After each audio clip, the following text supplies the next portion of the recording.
سلسلہ عالیہ چشتیہ کے امام 8ویں صدی ہجری کے مجدد حضرت بابا فرید زہد الانبیاء کے مرید ایک بات یہاں حضرت خواجہ نظام الدین اولیاء کے حوالے سے کرتا کروں. آپ فرماتے ہیں ملفوظات کے اندر آپ مرید ہیں حضرت بابا فرید گان شکر والوں کے. آپ فرماتے ہیں جب بھی مجھے کعبہ کی زیارت کا اشتیاق ہوتا ہے، کعبہ کو دیکھنا چاہتا ہوں، اللہ کے گھر کی زیارت کرنا چاہتا ہوں، جب بھی میرے سینے کے اندر حضرت خواجہ نظام الدین اولیاء عام بندہ نہیں ہے، یہ 8ویں صدی ہجری کا مجدد ہے. اور مجدد وہ ہوتا ہے جو علماء اور اولیاء کا امام ہوتا ہے.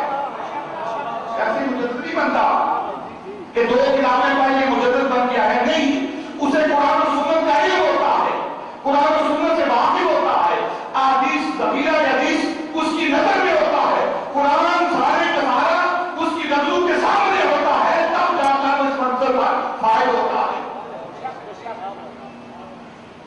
یہ نہیں کہ چند کتابیں 2 کتابیں پڑھ کر اس کے بعد مجدد میں دعویٰ کرے گا، نہیں. سارا ذخیرہ حدیث تفاسیر کا ذخیرہ اس کے سامنے ہوتا ہے، اور اللہ رب العزت کے کلام کو سمجھتا ہے، مصطفیٰ کے کلام کو وہ جانتا اور سمجھتا ہے. آپ باتیں حضرت خواجہ نظام الدین جب بھی مجھے کعبے کی یاد کرواتی ہے، اس کی زیارت کا شوق میرے دل کے اندر جاگوزی ہوتا ہے، موجود ہوتا ہے، تو آپ فرماتے ہیں میں کیا کرتا ہوں؟ آپ فرماتے ہیں کہ میں وجودن کا سفر کرتا ہوں. وجودن پہلا نام ہے پاک وطن کا. آپ فرماتے ہیں میں دلی سے وجودن کا سفر کرتا ہوں، اور جب میں وجودن پہنچتا ہوں، اپنے شہر کی زیارت کرتا ہوں، تو میرے دونوں شوق پورے ہو جاتے ہیں.